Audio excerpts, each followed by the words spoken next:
अब डिस्क्रिप्टिव में answer writing की स्ट्रेटेजी क्या होनी चाहिए, सेफ स्कोर आपका जो कितना रहेगा, इन सब। नमस्कार दोस्तों, अगर आप MRS hostel warden tyre 2 examination की प्रिपरेशन कर रहे हैं और सिलेक्शन लेना चाहते हैं फाइनली, तो आप कुछ बड़ी मिस्टेक्स कर रहे हैं, उनको आपको अवॉइड करना है। कौन कौन सी मिस्टेक्स है जो कि सभी कैंडिडेट्स कर रहे हैं इस टाइम में, और इसी के साथ में आपको 2 स्टेप्स बताने वाला हूं जो कि आपको सिलेक्शन का वन शॉट सॉल्यूशन आपके लिए होने वाला है।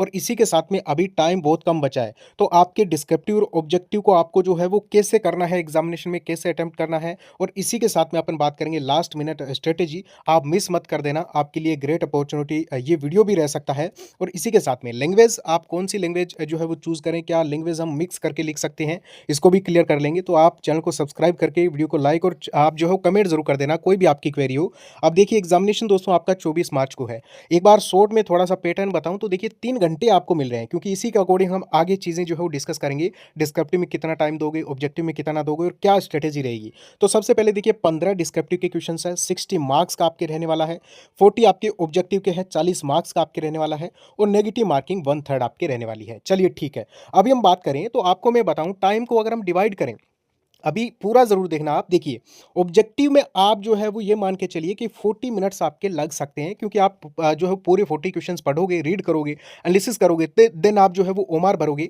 तो 40 मिनट में 1 मिनट एक क्वेश्चन को लेके चलता हूं। हालांकि आप इसको अगर 35 मिनट में कर देते हो, 30 मिनट में कर देते हो, ये आपके लिए और भी बेटर है, ठीक है। लेकिन ज्यादा से ज्यादा 40 मिनट आप जो है वो ले सकते हो, इससे ज्यादा नहीं लेना है किसी भी हालत में, ठीक है। अगर आप 35-30 मिनट में कर देते हो तो ये और भी बहुत बड़ी बात होती है आपके लिए, क्योंकि आपको डिस्क्रिप्टिव में टाइम मिल जाएगा।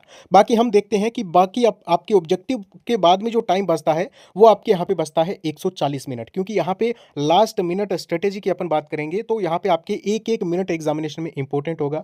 अब देखिए डिस्क्रिप्टिव में आपको एक क्वेश्चन करने के लिए 9 मिनट मिल रहा है। जिस 9 मिनट में आप जो है वो रीडिंग करोगे क्वेश्चन को, साथ ही में आप जो है एनालिसिस करोगे, सोल्व करोगे, और ओमार आप जो है वो फिल करोगे, या फिर अगर हम बात करें तो आप आंसर राइटिंग करोगे, ओमार तो ऑब्जेक्टिव में फिल करोगे। तो इतना सारा काम आपको जो हो यहाँ पे करना है, और फिर आपको कंप्लीट पेपर जो आपने आंसर राइटिंग की है उसको चेक भी करना है। तो आप मान के चलिए आपके राइटिंग के लिए जो आपके परफेक्ट जो आपको मिनट मिल रही है वो 7-8 मिनट है, यानी एक क्वेश्चन को करने के लिए आपको यहाँ पे 8 मिनट मिल रही है। अब हम बात करें तो आपके कुछ बड़ी मिस्टेक्स क्या है। आप ओनली फॉर अभी रीडिंग कर रहे हो थ्योरी की, आपका सिलेबस कंप्लीट नहीं हो रहा, इसलिए आप उसे करने के लिए लगे हुए हो कंप्लीटली, ठीक है। यानी कि हम ज़्यादा से ज़्यादा रीडिंग कर लें, एक बार कंप्लीट कर लें, खत्म कर लें सिलेबस, उसके बाद में प्रैक्टिस करेंगे, तब तक एग्जाम आपका आ ही गया है। प्रैक्टिस आप बहुत कम कर रहे हो, ठीक है, चाहे ऑब्जेक्टिव है चाहे डिस्क्रिप्टिव है। आप टाइम का मैनेजमेंट नहीं देख रहे हो, यानी आप कंप्लीट पेपर को नहीं पढ़ रहे हो। जैसा पेपर आपके एग्जामिनेशन में आएगा तभी तो आपकी टाइम मैनेजमेंट का आपको पता चलेगा कि मैं कितने मिनट में पेपर को खत्म कर रहा हूं, कंप्लीट सारा कुछ करने के बाद में, जिसमें रीडिंग है, सोल्व है, एनालिसिस है, इसी के साथ में ओमार भी फिल कर रहे हो, आंसर राइटिंग भी कर रहे हो, ये सारा काम 3 घंटे में कर रहे हो। तो अब आप बोलोगे हम कहां से करें, हमारे पास तो पेपर भी नहीं है। तो इसका भी सोल्यूशन है मेरे पास। अभी देखिए आंसर राइटिंग की जो परफेक्ट जो टेक्निक्स है उनको आप जो फॉलो नहीं कर रहे हो, ये आपको वन शॉट सोल्यूशन बता रहा हूं। विद्यापीठ जो प्रेप पे अभी आपके हॉस्टल वार्डन टायर 2 के लिए आपको जो है वो 500 डिस्क्रिप्टिव के मोस्ट एक्सपेक्टेड क्वेश्चन दिए जा रहे हैं, ठीक है। एक बार जरूर जाना मेरे कहने से। अगर आपको यहाँ पे मान लीजिए आपका सिलेक्शन, मैं तो यही चाहता हूं कि आप कहीं से भी पढ़ रहे हो आपका सिलेक्शन हो जाए, ठीक है। लेकिन यहां पे सबसे इंपॉर्टेंट होता है कंटेंट और उसकी क्वालिटी, दूसरा टाइम के अकॉर्डिंग आपका कंप्लीट हो जाए। तो इस इन सब चीजों को देखते हुए आपको 500 मोस्ट एक्सपेक्टेड क्वेश्चन है, एक बार आप डेमो जरूर चेक करना। चाहे आप कहीं से भी आपने कोर्स ले रखा है या फिर सेल्फ स्टडी कर रहे हो, कुछ भी कर रहे हो, एक बार जरूर जाएं। 500 डिस्क्रिप्टिव के मोस्ट एक्सपेक्टेड क्वेश्चन है, इसी के साथ में आपको बढ़िया तरीके से आंसर सीट दी गई है, जिसमें आपको खुद ब खुद पता चल जाएगा। अगर 500 क्वेश्चन ये कर लेते हो तो मैक्सिमम क्वेश्चन आपके हो सकता है एग्जामिनेशन में डायरेक्टली देखने को मिल जाए। अगर नहीं भी मिले तो आपको रेलेवेंट आपके लगभग क्वेश्चन आपको देखने को मिल जाएंगे। 2100 ऑब्जेक्टिव क्वेश्चन दिए जा रहे हैं। इसकी आंसर सीट जो मिलेगी ना डिस्क्रिप्टिव की, इसमें आपको खुद ब खुद ही पता चल जाएगा कि इंट्रो कैसे होता है, इंट्रो कैसे लिखना है, बॉडी कैसे होगी, कंक्लूजन कैसा होगा। आपको अलग से कोई क्लास लेने की जरूरत नहीं है। और ऐसे अगर मैं यहाँ पे आपको समझाऊं, इंट्रो ऐसे लिखना, वो ऐसे लिखना, वो ऐसे लिखना, तो ऐसे आपको समझ में नहीं आएगा, समझ गए।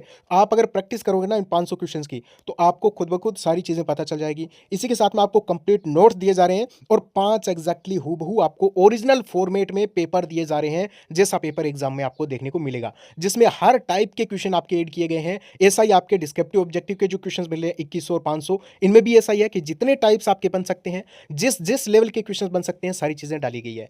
अब आप इन 5 पेपर को 3 घंटे का टाइमर लगा के आप करिएगा, फिर आपको पता चलेगा कि मैं कितने मिनट में जो है वो क्वेश्चंस को सोल्व कर सकता हूं, सारे पेपर को सोल्व कर सकता हूं। ये है आपके सबसे बेस्ट टाइम मैनेजमेंट की स्ट्रेटेजी।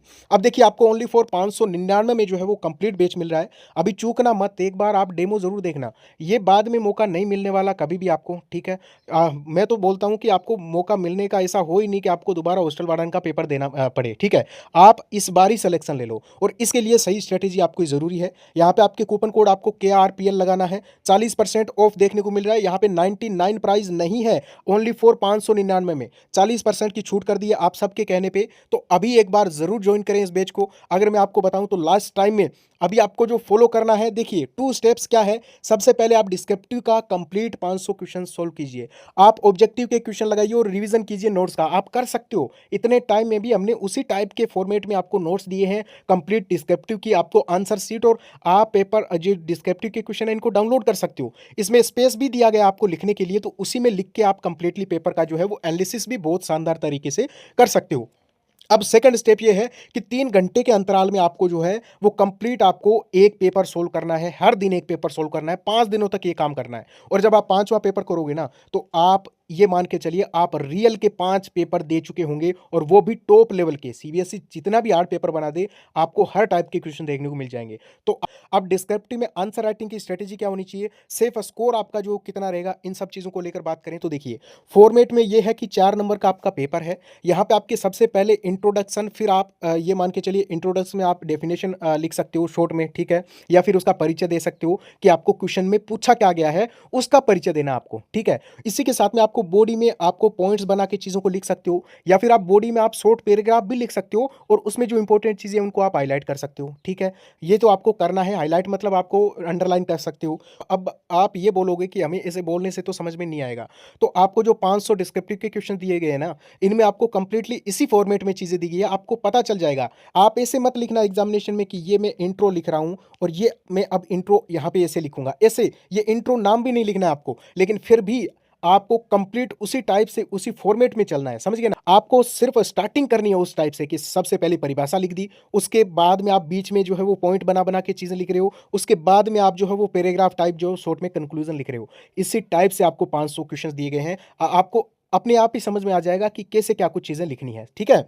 इसी के साथ में आपको मैं नेक्स्ट बता देता हूं सेफ स्कोर को लेकर और लैंग्वेज को लेकर। तो देखिए, लैंग्वेज आपको सिर्फ और सिर्फ एक ही लैंग्वेज आपको सेलेक्ट करनी है, चाहे इंग्लिश में लिखो चाहे हिंदी में लिखो। इंग्लिश में लिख रहे हो तो आपके लिए और भी बढ़िया है, ठीक है। और अगर आप हिंदी में लिख रहे हो तो शुद्ध हिंदी में लिखना, इंग्लिश में लिख रहे हो तो शुद्ध इंग्लिश में लिखना, मिक्स मत करना, मैं शुरू से आपको बोल रहा हूं, ठीक है। अगर आप 70 मार्क्स लेके आ जाते हो, ट्राई करें कि 70 मार्क्स आप लेके आ जाएं। जनरल कैटेगरी की भी बात कर रहा हूं, अदर कैटेगरीज की और भी कम जाएगी। और डिस्क्रिप्टिव की कॉपी अगर ढंग से चेक होती है तो फिर आपका कट ऑफ का जो सेफ स्कोर रहेगा वो और भी डाउन चला जाएगा। लेकिन आप 70 प्लस रहने का ट्राई करें एक बार, ठीक है। बाकी ये भी मुश्किल है, 70 लाना कोई आसान काम नहीं है जब डिस्क्रिप्टिव के आपके इतने सारे क्वेश्चन हो, 60 मार्क्स का डिस्क्रिप्टिव हो, ठीक है। दोस्तों आपको बताना चाहूंगा, एक सीट पर 10 बच्चे अब भी हैं, ओनली फॉर एक सेलेक्ट होगा, और 10 के 10 इस टाइम में बहुत ज़्यादा जो है वो प्रिपरेशन सही तरीके से कर रहे हैं। तो सही कंटेंट पढ़ो, सही तरीके से पढ़ो और स्ट्रेटेजी के अकॉर्डिंग चलो कि आपको इतने दिन में इस टाइप से आप कर सकते हो।